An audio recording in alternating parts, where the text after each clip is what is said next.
السلام علیکم، آپ دیکھ رہے ہیں مبشر لقمان یوٹیوب چینل۔ ایک میں نے بہت ہی افسوسناک اور قابل مذمت آپ سے چیز شیئر کرنی ہے، اور جو میں آپ کو بتانے جا رہا ہوں یہ آپ کے رونگٹے کھڑے کر دے گی، اور ظلم و ستم کی یہ ایک ایسی داستان ہے کہ جو بھی اس کے متاثرین ہیں وہ تو قبر تک اس کو اپنے ساتھ لے کے جائیں گے، اور انسان کتنا وحشی اور جانور بن جاتا ہے، درندگی کرنا شروع ہو جاتا ہے اپنی ہوس میں۔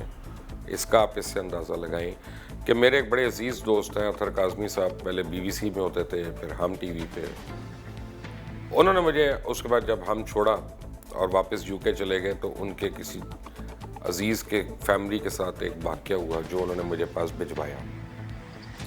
وہ واقعہ یہ تھا کہ میرے پاس مجھے ملنے بھی آئیں ایک ماں اور بیٹی اور ان کی بہو، اور اس خاتون کے 2 بچے ہیں، ایک بیٹا اور ایک بیٹی۔ ان کی کہانی بڑی سمپل ہے کہ ان کے جو شوہر ہیں وہ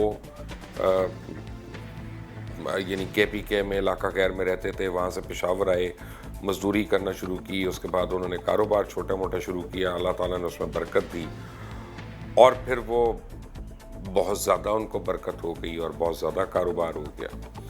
اچھا، اس سارے واقعے میں ان کی ایک شادی ہوئی تھی اپنے فیملی کے اندر، جو ہوتا ہے ہمارے یہاں ٹرائب میں، اور دوسری ایک شادی انہوں نے بعد میں کر لی اپنی مرضی سے۔ اب دونوں کے بچے سائملٹینیسلی جوان ہونا شروع ہو گئے۔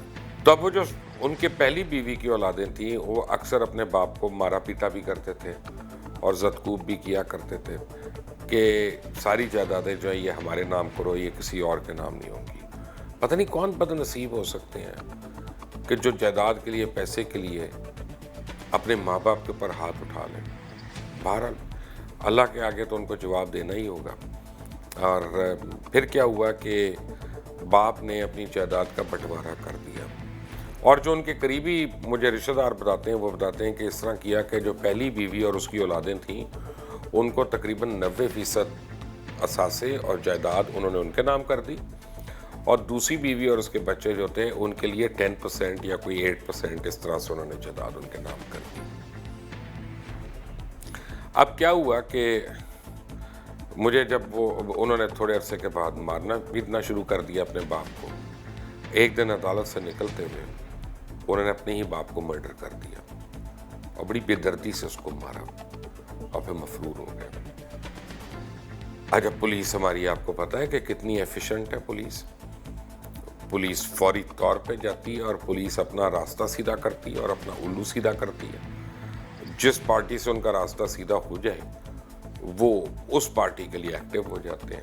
تو اب قاتل جو تھے وہ مفرور ہونے کے بعد وہ دوبارہ آ گئے سامنے اور دوسروں کو دھمکیاں وغیرہ دے رہے۔ اب جب ان کی میرے سے ملاقات ہوئی اس فیملی کی تو میں نے ان کو یہ ایڈوائز کیا کہ آپ فوری طور پہ اپنے وکیل کے تھرو پہلے پولیس پروٹیکشن لیں۔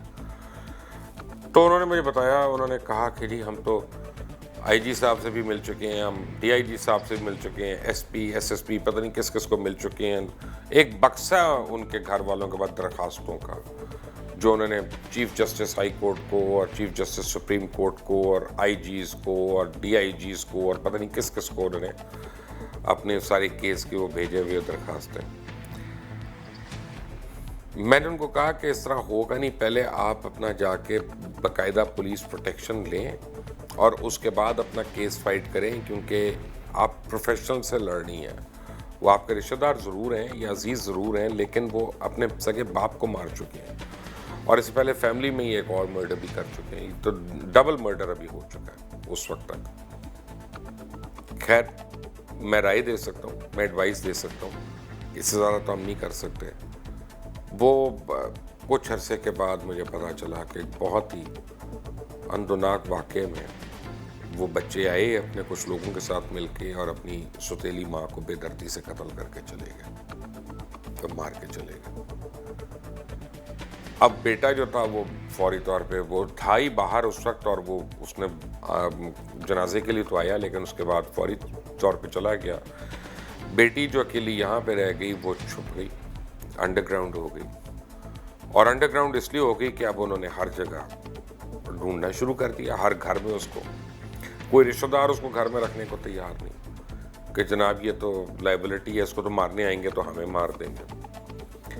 اچھا, پہلے تو پرچہ ورچہ کٹ گیا دوسرے وقوعے کا, اور یہ کے پی کے میں کٹا پرچہ, اور انہوں نے وہ جو ہے کہا کہ اچھا ٹھیک ہے ہم کرتے ہیں. اینڈ میں پتہ چلا کہ سارے ملزمان کو, جن کو پکڑا نہیں تھا اتنے دن گزرنے کے باوجود, ان سب کو بیل بفور اریسٹ بھی مل گئی. یہ ہمارا نظام ہے, یہ ہمارا سسٹم ہے. اور بچی کو اب وہ پولیس والے مجبور کر رہے ہیں, کہہ رہے ہیں نہیں آپ پولیس اسٹیشن آئیں گی, آپ یہاں پہ اپنا بیان قلم بند کرائیں گی تو ٹھیک ہے, ورنہ ہم اس بیان کو تسلیم نہیں کریں گے. ان کو کہا بھائی انویسٹیگیشن آفسر آ سکتا ہے, کر سکتا ہے, اس کی زندگی کا خطرہ ہے. اس کے گھر میں 3 قتل ہو گئے ہیں, 3 امیجیٹلی چند تھوڑے عرصے کے اندر. تو خدا کے تھوڑا سا کوئی کمپیشن دکھائیں, کچھ کریں. لیکن اب پولیس ایسا کیوں کر رہی ہے آپ بھی سمجھتے ہیں. میں نے راجہ بشارت صاحب کو یہاں پنجاب میں کہا, وزیر قانون کو, راجہ بشارت صاحب نے بڑا میرے سے وعدہ کیا کہ میں کرتا ہوں, لیکن آج کل آپ کو پتہ ہے حکومت پنجاب جو ہے وہ خود محرم کی آمد ہے. تو محرم جب آتا ہے تو ہمارے یہاں ایک لا اینڈ آرڈر اور سیکیورٹی ایشوز شروع ہو جاتے ہیں, تو وہ اس میں بھی زیادہ مصروف ہو گئے ہیں. اور ایک انڈیویجول کیس جو ہے وہ اس وقت نظروں سے نہیں گزر رہا لوگوں کا. میں یہ چاہتا ہوں کہ آپ اس ویڈیو کو اتنا وائرل کریں, میری آپ سے ریکویسٹ ہے کہ جتنے بھی ہمارے لوگ ارباب اختیار ہیں, یا ہمارے جج صاحبان ہیں, ہمارے لا انفورسمنٹ والے ہیں, پولیس والے ہیں, کوئی ایجنسیز والے ہیں, وہ دیکھیں اس کو تو ان کو اپنی بیٹی نظر آئے, ان کو اپنا بچہ نظر آئے آگے, اور شاید ان بچوں کو انصاف مل جائے. ان بچوں کو انصاف اسی صورت میں ملے گا کہ وہ آئیں باہر اور اپنی روزمرہ کی زندگی گزار سکیں, یا ان کے والدین کے قاتل جو ہیں وہ سزا یافتہ ہو سکیں.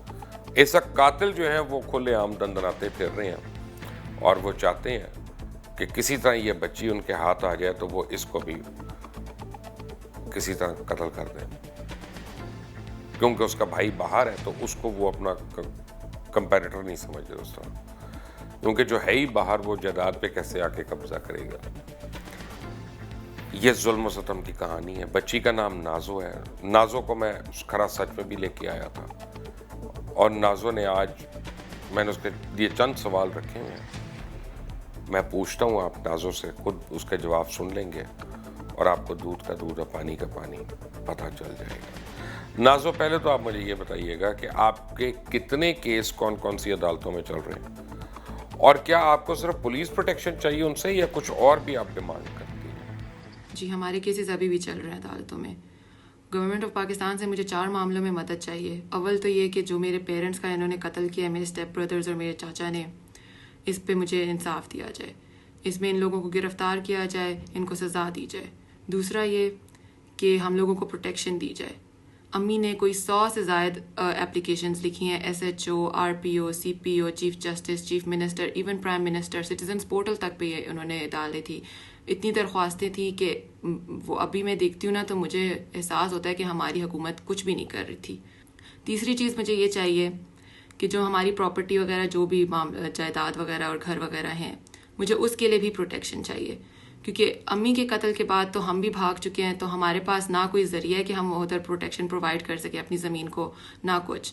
چوتھی بات یہ ہے کہ ہماری سورس آف انکم بالکل زیرو ہے, ہمارے فنڈز بالکل ڈپلیٹ ہو چکے ہوئے ہیں, اور ہمارے پاس کچھ بھی نہیں ہے. تو مجھے یہ بھی انصاف دلایا جائے کہ جو ہم لوگوں کے کرائے انہوں نے روکوائے ہوئے ہیں وہ بھی کھل جائیں, تاکہ ہمارے پاس کچھ تو پیسہ ہو, ہم آگے کس طرح زندگی چلا سکیں گے. ہمارے پاس کچھ بھی نہیں ہے. کیا آپ نے اپنے والدین یعنی والد اور والدہ دونوں کے قتل کی FIR, فرسٹ انفارمیشن رپورٹ درج کروائی ہے, پرچہ کروایا ہے؟ اور اگر کروایا ہے تو ان کے قاتل کیسے ابھی تک مفرور ہیں یا کھلے عام پھر رہے ہیں اور پکڑے نہیں گئے؟ جی, دونوں کی FIR درج ہوئی ہوئی ہیں. میرے ابو کا قتل راول پنڈی میں ہوا تھا, میرے گھر کے بالکل سامنے بیل بجی تھی اور گیٹ کے سامنے کوئی راول پنڈی میں ان کو آ کے مار گیا. ٹھیک ہے, اس کی FIR درج ہوئی ہوئی ہے سول لائنز تھانہ میں راول پنڈی میں. اور میری امی کی جو FIR ہے ان کو قتل کر دیا گیا جب وہ ایک کورٹ کی ہیئرنگ سے واپس آ رہی تھی، پشاور سے واپس آ رہی تھی اسلام آباد، تو موٹر وے کی طرف جو موڑ مڑتا ہے وہاں پر گاڑیاں آئی ہیں اور ان کو شوٹ کر کے مار دیا گیا. تو اس کی FIR درج ہوئی ہوئی ہے پہاڑی پورہ تھانہ میں، پشاور KPK میں. اب بات یہ ہے کہ اس کے اوپر جو کوئی کارروائی ہوئی کہ نہیں ہوئی. بات یہ ہے کہ میرے ابو کے قتل کو بھی اب 4 مہینے ہونے کو آ گئے، کوئی پراپر تفتیش نہیں کی گئی، کچھ بھی نہیں کیا گیا. ٹھیک ہے، الٹا بلکہ نزدیک ابھی کچھ عرصہ پہلے امی نے ہی فون کیا تھا، کوئی ہفتہ ڈیڑھ ہفتہ پہلے پوچھوایا گیا کہ کیا ہوا، کچھ بنا، کوئی تفتیش ہوئی. تو اس بات پہ یہ جواب آیا کہ جی ہم فون تو کر رہے ہیں لیکن وہ اٹھا نہیں رہے، تو اب ہم کیا کر سکتے ہیں. اب بات یہ ہے کہ مرڈر کیس ہے، ٹھیک ہے، کوئی چھوٹی بات نہیں ہے، مرڈر کیس ہے پورا، اور اس پہ آپ کہہ رہے ہیں کہ نامزد لوگ آپ کا فون نہیں اٹھا رہے، آپ ان کو بلا رہے ہیں تفتیش کے لیے تو وہ آ نہیں رہے. تو آپ کا یہ رائٹ نہیں بنتا، آپ کا یہ بنتا ہے نا ڈیوٹی کہ آپ ان کو گرفتار کریں کہ بھائی کیوں نہیں تم تفتیش کے لیے آ رہے ہو.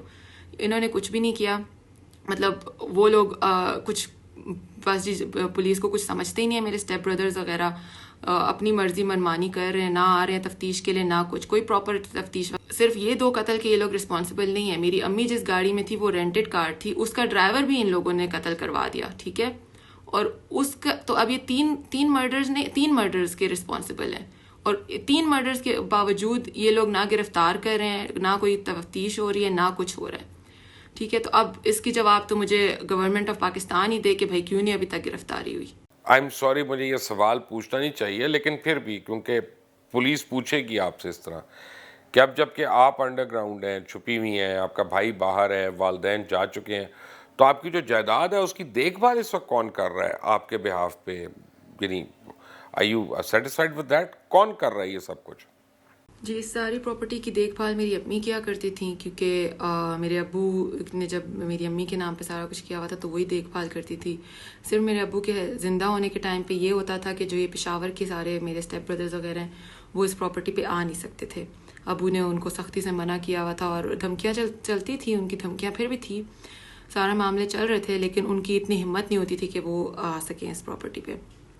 لیکن ابو کے ڈیتھ کے بعد انہوں نے ایک دن نہیں چھوڑا، جس دن دفن ہوئے ہیں اس کے اگلے دن آ گئے، وہاں پہ ڈرانا دھمکانا لوگوں کو شروع کر دیا کہ جی اس عورت کو کرایہ نہیں دینا، اس عورت کو دیا تو ہم ایسا کر دیں گے، ہم ویسا کر دیں گے.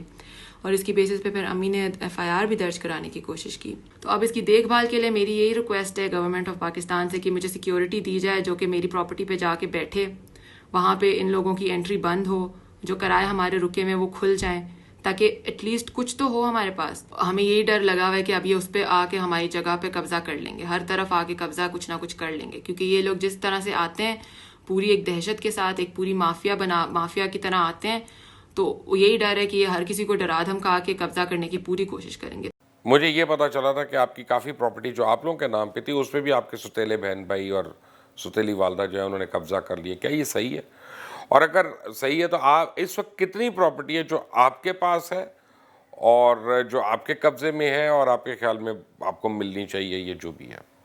دیکھیں، جو پراپرٹی میرے والدہ کے نام پہ پشاور میں تھی اس پہ تو یہ کافی عرصے سے قابض ہو کے بیٹھے ہوئے، ٹھیک ہے، قبضہ کر کے بیٹھے ہوئے، کیونکہ انہوں نے ہمیں بچپن سے ہم سنتے آئے، ہم بچپن بھی کوئی 20-21 سال پہلے گئے تھے پشاور، جس پر ایک بہت بڑی لڑائی تھی. میرے بھائی اسد نے بندوق نکالی، میرے امی ابو کو مارا پیٹا گیا، اور انہوں نے دھمکی میں یہ کہا کہ تمہاری بیوی اور تمہارے بچے اگر ہمیں پشاور میں کبھی بھی نظر آئے تو ہم تم لوگوں کو قتل کر دیں گے. تو وہ ہے، اور آج کا دن ہے کہ میں دوبارہ پشاور ہم لوگ گئے ہی نہیں. ٹھیک ہے، وہ یہی ہوا کہ وہاں کی جو بھی پراپرٹی میری امی کے نام پہ تھی انہوں نے اس پہ قبضہ کر لیا، اور وہاں سے تو ہمیں نہ اب انکم آتی ہے، نہ ہم وہاں پہ جا سکتے ہیں، کیونکہ انہوں نے صاف دھمکی دی ہوئی ہے کہ تم لوگ آؤ گے تم مر جاؤ گے. تو وہاں کی پراپرٹی پہ تو یہ لوگ قبضہ کر کے بیٹھے ہوئے ہیں.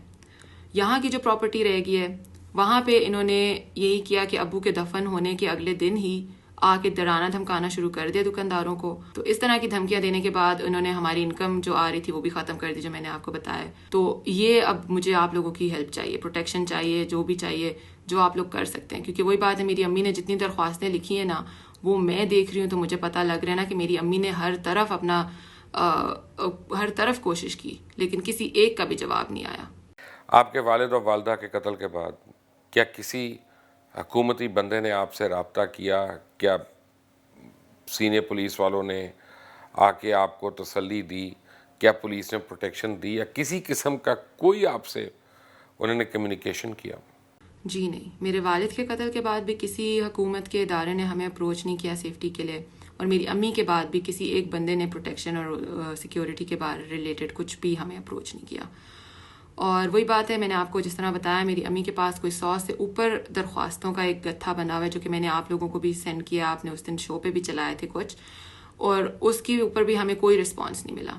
ہمارے پاس کوئی ذریعہ نہیں ہے، کچھ رسپانس نہیں ہے. سٹیزنز پورٹل پہ بھی امی نے جو درخواستیں لکھی تھی اس کا بھی کوئی رسپانس نہیں آیا، کچھ بھی نہیں آیا. ابھی بھی ہم لوگوں نے ایک درخواست بھیجی ہے، ابھی امی کے قتل کے بعد میں نے اور میرے بھائی نے بھجوائی ہے، میڈم شیرین مزاری کو بھجوائی ہے.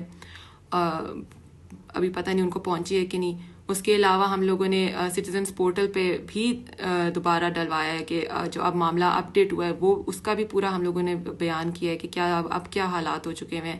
تو بات یہ ہے کہ اتنی درخواستوں کے بعد بھی ہمیں کوئی پروٹیکشن نہیں ملی، کچھ بھی نہیں ملا. تو یہ اب ہمیں گورنمنٹ آف پاکستان ہی بتائے کہ کیا ماجرا ہے. اس دن آپ نے ہی بول دیا کہ جی قبائلی، پتہ نہیں آپ کے شو پہ کسی نے بات کر دی کہ یہ قبائلی معاملہ ہے.